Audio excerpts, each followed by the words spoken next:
Beautiful day. Very good what you're doing. Look at all those empty seats. Never seen it like that. Oh boy, how the world has changed. How the world has changed, right? But it's going to end up being better than ever.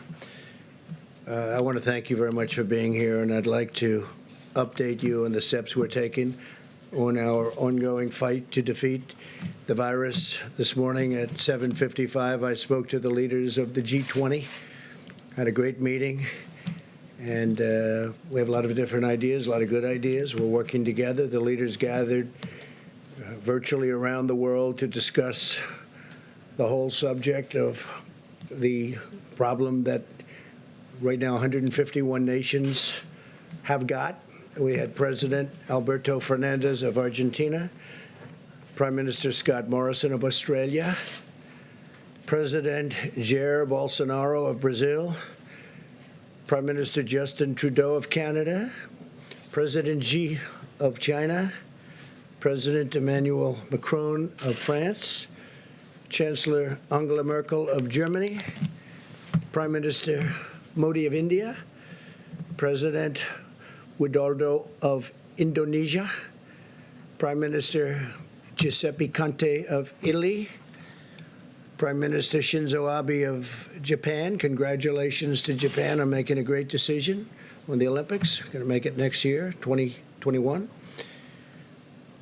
President Andres Manuel Lopez Obrador of Mexico. I want to thank the President of Mexico for having done such a great job with respect to the military. We have 27,000 Mexican soldiers on our southern border, and very few people are getting through, I can tell you that. We got to keep it that way.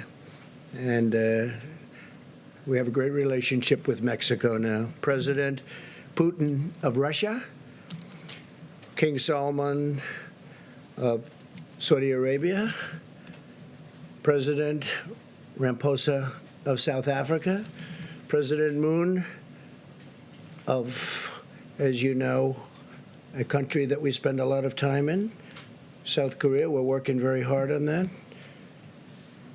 Prime Minister Sanchez of Spain, President Erdogan of Turkey, Prime Minister Boris Johnson of the United Kingdom, President of the European Commission, Ursula von der Leyen, President of the European Council, Charles Michel, United Nations Secretary General Antonio Guterres, World Health Organization Director Tedros Adhanom, World Bank President David Malpass, and the International Monetary Fund Managing Director Kristalina Georgieva.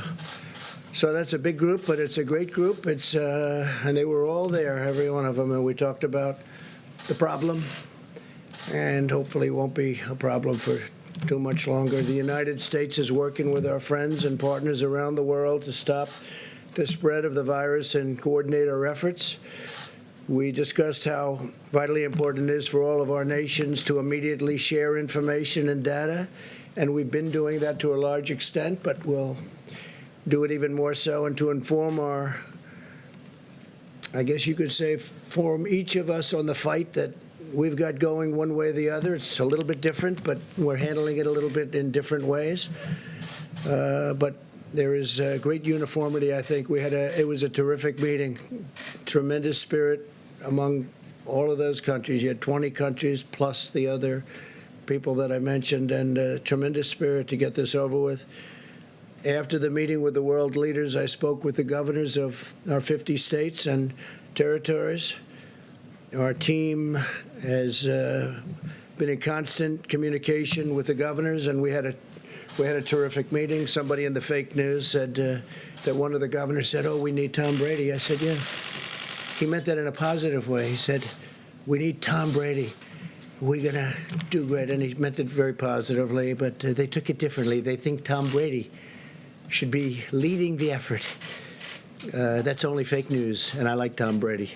Spoke to him the other day. He's a great guy. But I wish the news could be Could be real. I wish it could be honest. I wish it weren't corrupt. But so much of it is. It's so sad to see. Just so sad to see. We had a great meeting. I tell you what, I'm sure you have tapes of the meeting. I'm sure that you were able to get tapes very easily. See, at 50 governors plus. And if you had tapes, you'd see it was really, I mean, there's no contention. I would say virtually none. I would say maybe one person, there was a little tiny bit of a raising of a voice, a little wise guy, a little bit. But he's usually a big wise guy, not so much anymore. We saw to it that he wouldn't be so much anymore. But he is, we had I mean, I would rate, Mike was there, a lot of the folks in the back were there. And it was a great meeting. Took place at about 12 o'clock. So we went from the G20 to the governors. We also spoke about the economic relief with the governors and the package that we're moving through Congress to deliver much-needed financial assistance to hardworking families and small businesses. I want to thank Democrats and Republicans in the Senate for unanimously passing the largest financial relief package in American history, 96-0, and I have to say it's the largest by far. And I'm profoundly grateful that both parties came together to provide relief for American workers and families in this hour of need. The House of Representatives must now pass this bill, hopefully without delay. I think it's got tremendous support. When you're at 96-0, and as you know, a couple of those people are quarantined, and one, Rand Paul, is he's actually got it. But he'll be better. He's been a great guy. He's been a great friend of mine, actually. The massive $2.2 trillion relief package includes job retention loans for small businesses with loan forgiveness available for businesses that keep their workers on the payroll. It's pretty good. Loan forgiveness. Keep the workers on the payroll. It's pretty good. Direct cash payments will be available to American citizens earning less than $99,000 per year, $3,400 for the typical family of four. Expanded unemployment benefits. The average worker who has lost his or her job will receive 100% of their salary for up to 4 full months. These are things that, by the way, we have plenty more to go, but they're things that nobody's ever had any package like this done. And I just want to thank them. Hopefully it'll get approved equally easily in the House. Really, I think it will go through pretty well from what I hear. Virtually everybody. There could be one vote, one grandstander maybe. You might have one grandstander. And for that, we'll have to come back and take a little more time, and it'll pass. It'll just take a little longer. But let's see whether or not we have a grandstander. Critical support for the hardest-hit industries with a ban on corporate stock buybacks and tough new safeguards to prevent executive compensation abuse. Over $100 billion for our amazing doctors, nurses, and hospitals. $45 billion for the Disaster Relief Fund, more than doubling the amount available. This is tremendous stuff. $27 billion for the coronavirus response, including $16 billion to build up the strategic national stockpile with critical supplies, including masks, respirators, and all sorts of pharmaceuticals. $3.5 billion to expand assistance to child care providers and child care benefits to healthcare workers, first responders, and others on the front lines of the crisis. And these are really brave, incredible people, I have to say. And some of them are getting sick, and some of them are getting very sick, and some of them don't even recover.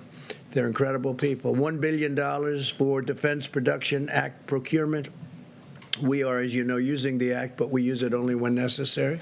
We use it as leverage. We generally don't have to use it to accomplish what we want to accomplish. As of today, FEMA has shipped over 9 million N95 masks, 20 million face masks, 3.1 million face shields, nearly 6,000 ventilators, 2.6 million gowns, 14.6 million gloves, and we're sending more every day, and we've got tremendous amounts of equipment coming in. A lot of great companies are making equipment right now. The ventilators, obviously, they take a little longer to make, but we have a lot of companies making them, and we're going to be in great shape. We took over an empty shelf. We took over a very depleted place in a lot of ways. As you know, the testing is going very, very well, and that was obsolete and broken, and we fixed it, and it's been going really good. And I think, very importantly, the stockpile, we're really filling it up, and we fill it up rapidly, but we get it out. Sometimes we have it sent directly to the states instead. And again, the state has to be doing this kind of a thing also. We're sort of we look from behind a little bit, and we look at how are they doing, and if they need help, we do it. But it's their first responsibility. Sometimes they just can't get it.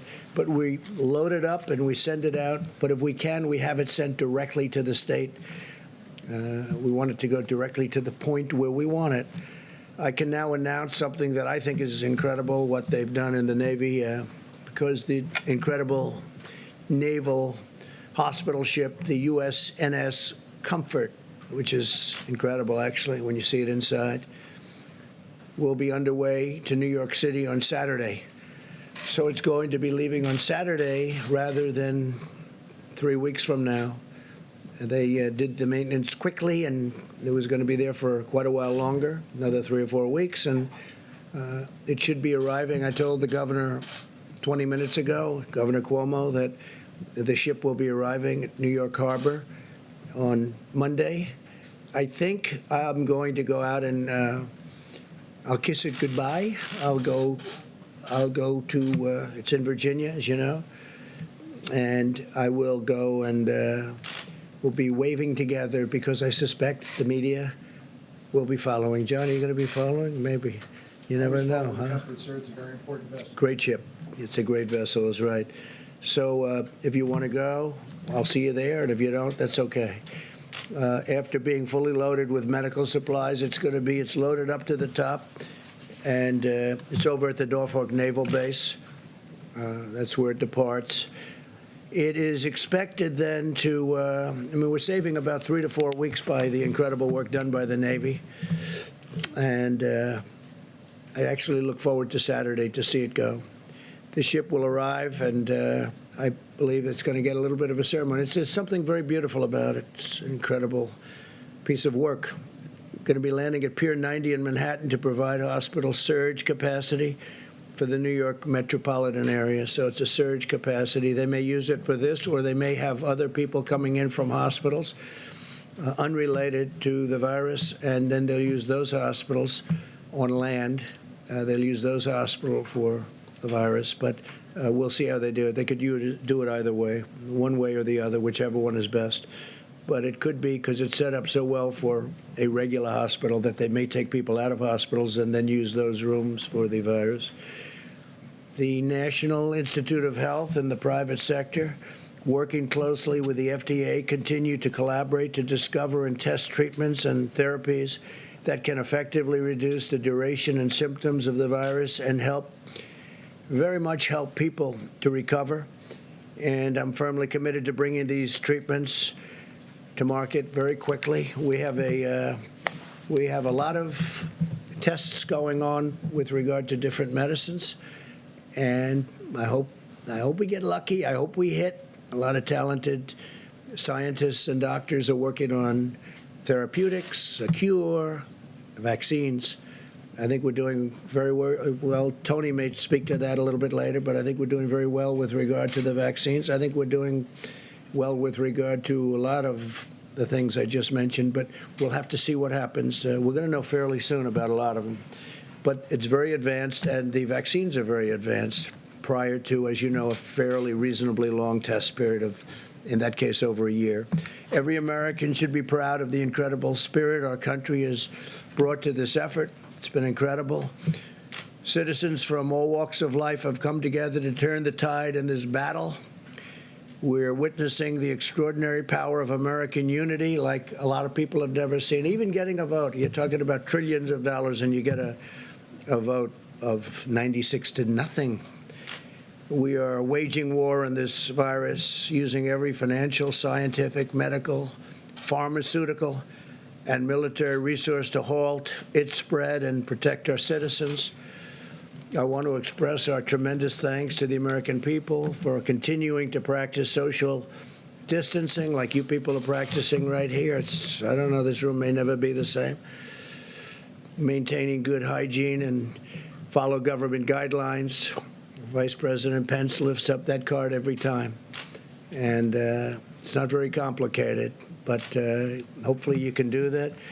And your commitment will make all the difference in the world, and that's one of the big ones will be, for a while, stay home.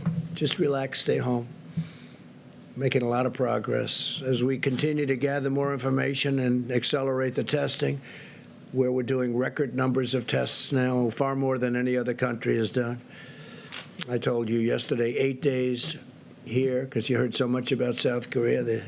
The media kept talking about South Korea, South Korea. We have a great relationship with President Moon in South Korea.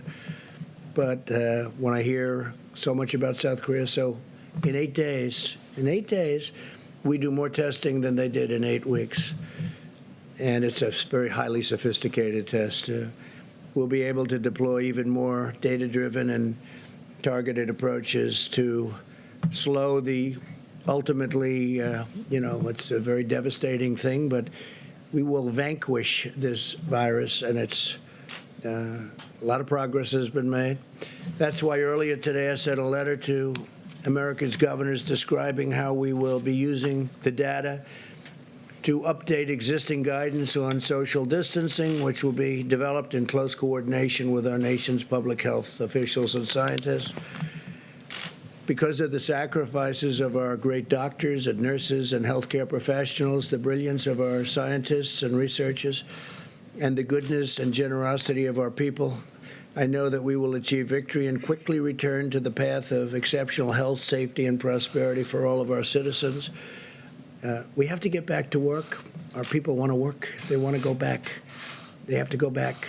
And we're going to be talking about dates. We're going to be talking with a lot of great professionals. But this is a country that was built on getting it done. And our people want to go back to work. I'm hearing it loud and clear from everybody. So we'll see what happens. We're going to have a lot more information early next week, and we'll be reporting that back. But I just want to leave it with you. We have to go back. This is the United States of America. They don't want to sit around and wait, and they'll be practicing. And by the way, a lot of people misinterpret when I say go back. They're going to be practicing as much as you can, social distancing and washing your hands and not shaking hands and all of the things that we talk about so much. But they have to go back to work. Our country has to go back. Our country is based on that. And I think it's going to happen pretty quickly. A lot of progress is made, but we got to go back to work. We may take sections of our country, we may take large sections of our country that aren't so seriously affected, and we may do it that way, but we've got to start the process pretty soon. So we'll be talking to you a little bit more about that next week. And with that, if you have any questions, you could ask, and then I'm going to have Vice President stay behind, and he's going to take questions and also introduce some of the people. You can ask them some questions. John, please. Mr. President, unemployment numbers out today, 3.3 million. Yeah. I take it not a surprise, No. but still a staggering number. I'm wondering about your perspective on that.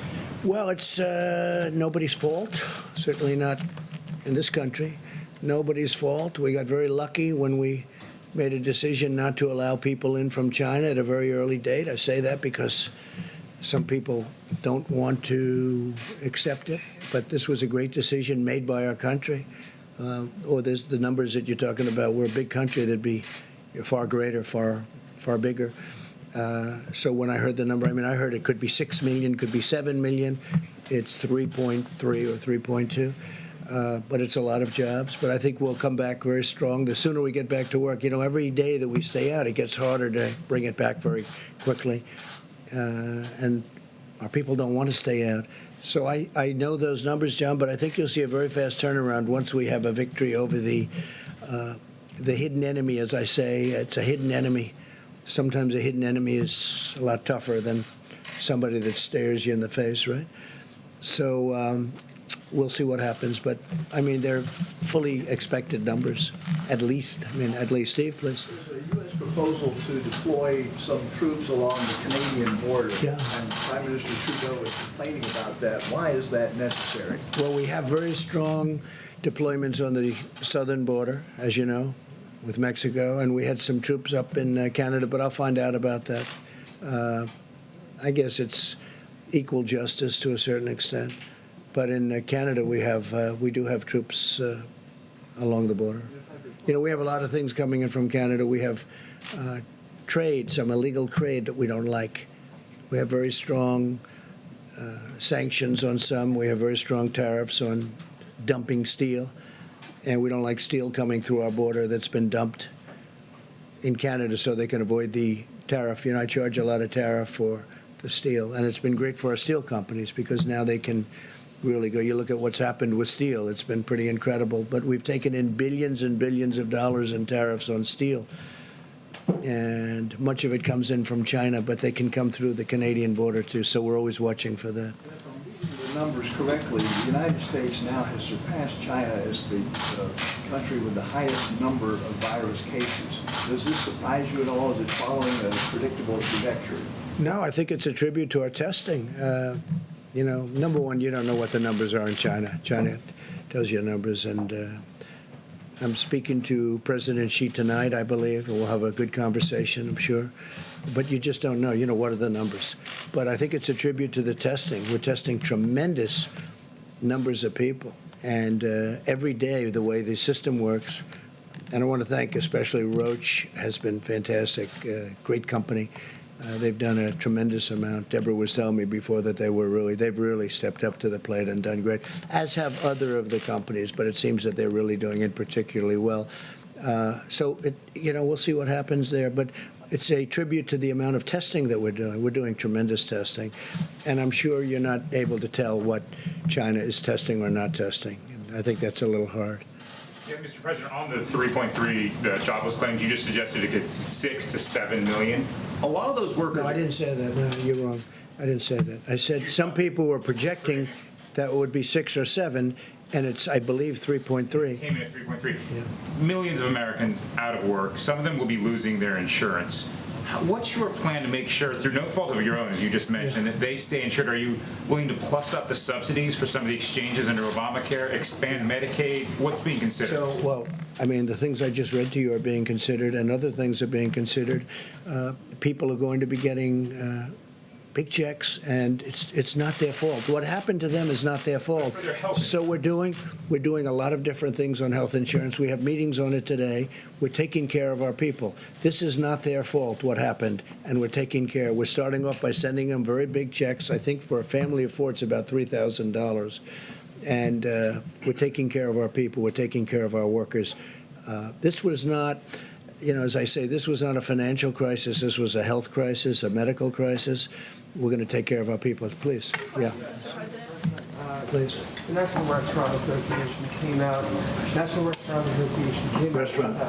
a survey this morning saying that 3% of all restaurants in this country have shuttered for good in the past 3 weeks. And the projection is that 11% more are going to close in the next 30 days. So what do you say to a restaurant owner who is looking at his sheets and thinks he has to close within the next 30 days? Well, I know the business very well. I understand the restaurant business. It's a very delicate business. It's a business that it's not easy. I always say in a restaurant business, you can serve 30 great meals to a person or a family, and they love it. One bad meal, number 31, they never come back again. It's a very tough business, but they're great people that run restaurants. And I've heard 3% could be lost, and you could go as high as 10 or 11%. But they'll all come back in one form or another. It might be a different restaurant, but it's going to be a great business for a lot of people. And we're making it easy for people to look what we're doing in terms of loans, what we're doing in terms of salaries. They'll all come back. It may not be the same restaurant, may not be the same ownership, but they'll all be back. Yes, sir, please. So you mentioned the pledges from American companies to provide supplies. but does it get, as we top 81,000 cases in the U.S., does it make sense to relook at using the Defense Production Act? Well, I talked about the Defense Production Act a lot, and I've enacted it. I have it. I can do it with a pen. And we have actually used it on 2 minor occasions, and then we could withdraw it.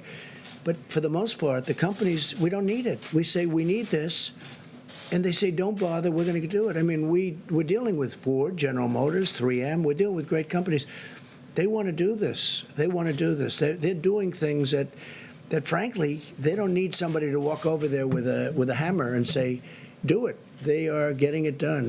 They're making tremendous amounts of equipment, tremendous amounts. And when this is over, we're going to be fully stockpiled, which they would have never been, except for a circumstance. This was something that nobody has ever thought could happen to this country. I'm not even blaming. Look, we inherited a broken situation, but I don't totally blame the people that were before me and this administration. Nobody would have ever thought a thing like this could have happened. But the Production Act, Defense Production Act, is a wonderful thing, but I just haven't had to use it. They know it's activated. They know I can use it. Maybe that frightens them a little bit. You know, it's got tremendous power, but I haven't had to. Please. Thank you, sir. A question for me, and then another question, if you'll let me, for some of my colleagues who are social distancing. Where are they? They're all outside trying to get in. I know. The first question has to do with cruise liners like Carnival and Royal Caribbean. They want this relief aid, but they're worried that because they offshored to places like Panama and Liberia, they might not qualify. Senator Hawley has said that they should move back to the United States before they get a check. Do you agree?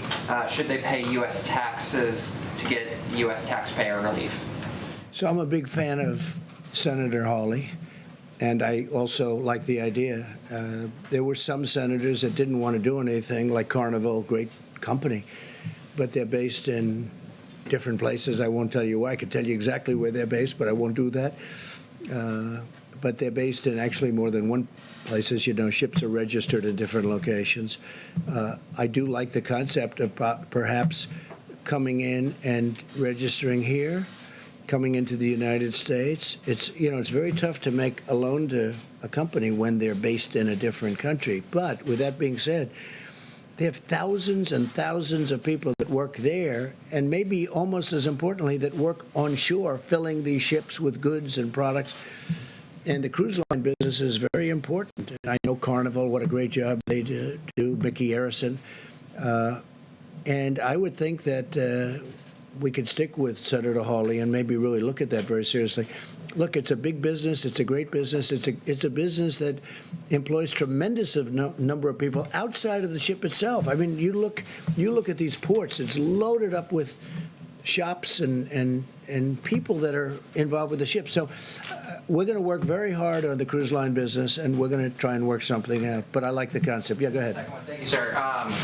The Senate bill includes aid that's directly tied to the airlines, and since before the pandemic, Boeing was already suffering from the losses of 737 MAX airplanes.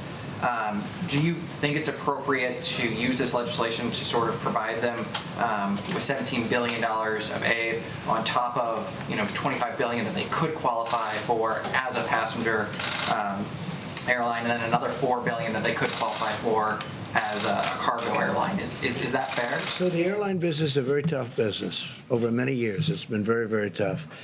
It's got everything. It's got labor. It's got very strong, powerful, you look at the cost of these airliners. Everything is tough, very highly technological. You look at how complicated, how complex. It's got unions. It's got everything. The airline business, generally speaking, has unions. It's a very tough business, always been a very tough business. With that being said, we have to keep our airlines going. And we're going to be using some. Now, maybe we'll take a piece of the airlines for our country, where we loan money and we take a piece. It's all fully ready. We're ready to go. But if we didn't do that, we'd end up with no airlines, and we can't do that. The airline business is very vital to our country. It's a tough business. We have to understand that. So I could tell you other businesses that are different kinds of business. They're very good businesses, but airlines have always been very, very tough. Please. Two questions for you, Mr. No, President. please. Mr. President, Two thank questions you. for you. Yeah, I didn't call you. I called this gentleman. Thank you. Thanks a lot. On Monday, Who are you with? did you speak with? Who are you with? I'm with Bloomberg. Yeah. Bloomberg News, Mario Park. How's Michael doing? Good? Mr. President, on Monday, did you speak with Chinese President Xi before you urged Americans to not blame?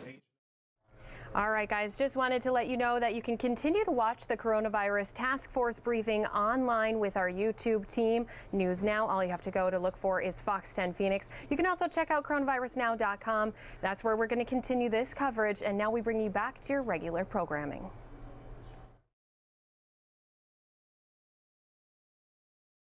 They made a statement that our soldiers brought it into China. No, it came from China. And, we just signed a very big deal with China.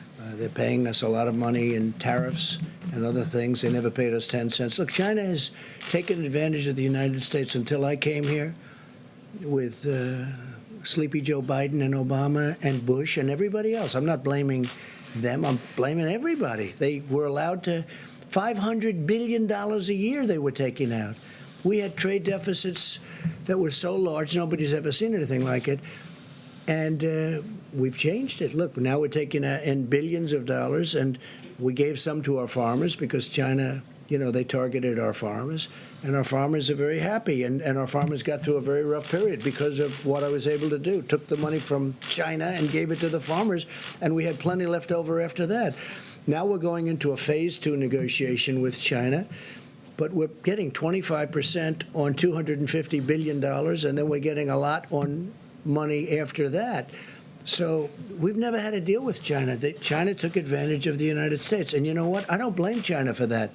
I blame the people that were right here because they should have never allowed it to happen. But the relationship with China has been a very good one. John? Mr. President, did President Xi ask you to calm that language down or to not use that? He never asked me to comment on that. No. Somebody might have spoken to somebody, but nobody spoke to me about it.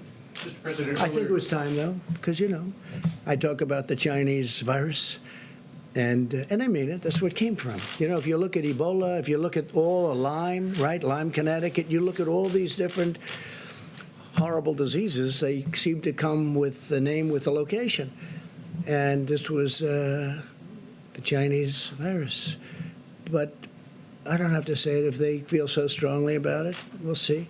But, we just made a great deal with China, great hopefully for both parties, but we made a deal with China, and we're going to do another one, it looks like. They want to do it very badly. Maybe they'll want to wait, like Iran. They want to wait to see whether or not Trump gets beaten in the election, because would they love to negotiate with Biden or somebody else other than me? They would love it. That's their best dream in the world. So many others. So there are some that maybe are, waiting till after November 3rd, the election day. But I think we're doing very well. It would be sad if we blew all of the advantages that we have right now, because we've made unbelievable trade deals, whether it's Mexico, Canada, Japan, South Korea, China, and others. We have changed the whole thing around. Please. Mr. President, earlier today you sent a notification letter to the nation's governors saying that you will soon come out with new guidelines about social distancing and other items. Do you have any data yet to suggest which specific areas of the country may have their guidelines relaxed, which areas of the country may have their guidelines? I think Deborah will talk to you about that, and Tony in a few minutes, but I think we'll start talking about that because we have to open up. We can't say, let's close. People don't want to close, John. I say it again and again. The reason I do, because I want you to report it eventually. Go ahead, Steve. How would that work without Go widespread ahead, Steve. testing, though, Mr. President? From President Xi tonight, what do you want to talk to him about? Yeah, it's his call. I mean, I'll talk to him whatever he wants to. I mean, we'll have, I think, a very fruitful call. We'll have a good call tonight at 9 o'clock, please. Is it about the virus, though, sir? Yes, in the back. We'll be talking about that. Yeah, we'll be talking about the virus. Thank you. Yeah, in the back first, please. Thank you, Mr. President. Despite the jobless claim numbers today, the market rallied again. It's up over 4,000 points the last 3 days. Yeah, Working. record. Yeah, the largest chart since 1931. Do you think that the economic uncertainty has passed? Given the market? No, not yet. It hasn't passed, but it's come a long way. I think they think we're doing a really good job in terms of running this whole situation having to do with the virus. I think they feel that. I think they feel the administration, myself and the administration, are doing a good job with keeping, very importantly, people informed, because it was a great fear. And a lot of good things are happening. The mortality rate is at in my opinion, you'll have to speak to Deborah, Tony, all of the others, but in my opinion, it's way, way down. And that takes a lot of fear out. You know, it's one thing to have it, it's another thing to die. You know, when I first got involved, I was being told numbers that were much, much higher than the number that seems to be. And remember that people that have it, many people have it. I just spoke to 2 people. They had it. They never went to a doctor. They had it, absolutely had it. But they never went to a doctor. They never went to anything. They didn't report it. You have thousands and hundreds of thousands of cases like that. So you have to add that to the caseload also.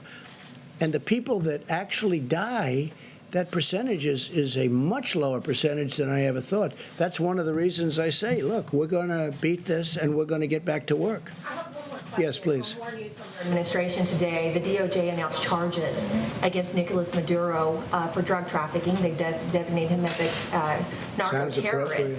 It's also expected that Venezuela is going to get hit really hard by the coronavirus. Does the administration see this as a weak point for the Maduro regime? No, we don't look at a weak point. This is a serious problem for over 150 nations, the virus. I would say this, Maduro and Venezuela, we're watching it very closely. We'll see what happens. But that is correct. Those charges were made. Please. You said a moment ago that you used the Defense Production Act on 2 minor occasions. Yeah. What were those occasions? We will give you that notification. We'll let you know. Okay? Can I follow up on John's question about the classifying for counties? A lot of these areas have not done testing yet. Is it safe to say that the current guidelines will be extended into next week? Will you wait to change those guidelines until you have the data yet left? I want those guidelines to go even when we're open and fully operational. And frankly, much of the guidelines, like shaking hands, maybe people aren't going to be shaking hands anymore. You know, Tony had mentioned to me, Tony Fauci, the other day, that I don't think he would be too upset with the concept of not shaking hands. He was saying that the flu would cut down, the regular flu would be cut down by quite a bit if we didn't do that, if we didn't shake hands. You know, the regular flu, of which, you know, you have a lot of deaths and a lot of problems with that too. So I think a lot of great things are going to, when we're open, just to finish, when we're open, as soon as we open, that doesn't mean you're going to stop with the guidelines. You'll still try and distance yourself, maybe not to the same extent because you have to lead a life. But I think the time is coming. How about one more question? Go ahead, in the back, please. Thank you very much, Mr. Go ahead, President. please. I also have 2 questions because I'm asking on behalf of foreign press as well. So one domestic question, one international. Domestically, you just tweeted the other day saying that it's very important that we totally protect Asian Americans. Yes, I do. Very important to me. But still millions. Very important to me. We have to protect our Asian Americans. It's a very important. That was a very important tweet to me because I didn't like things that I was hearing. Please go ahead. Well, what's the concrete measure that you're taking to combat the hate crimes against Asians? Well, I don't know. All I know is this. Asian Americans in our country are doing fantastically well. I'm very close to them, as you know. And they're doing fantastically well, and I think they appreciate the job we're doing. But I did want to put that statement out, the social media statement, because to me, Asian Americans are a great part of our country. Thank you all very much. We'll see you soon. Thank you. I have 2 questions for you, Mr. President. On your guidance to county by county, how does that work, Mr. President? Will people be able to go from county to county if it's high risk and low risk? Well, good afternoon, everyone. The White House Coronavirus Task Force met today. We continue to move out on President Trump's directive to slow the spread with mitigation, to advance and expand testing across the country, and to work on the critical supplies that our healthcare workers in our nation needs. Today, the President convened the nation's governors, all of the states and territories, and reiterated to them that with FEMA in the lead, our approach is our response to the coronavirus in this country is locally executed, healthcare workers, local public health officials. It is state managed, and it is federally supported.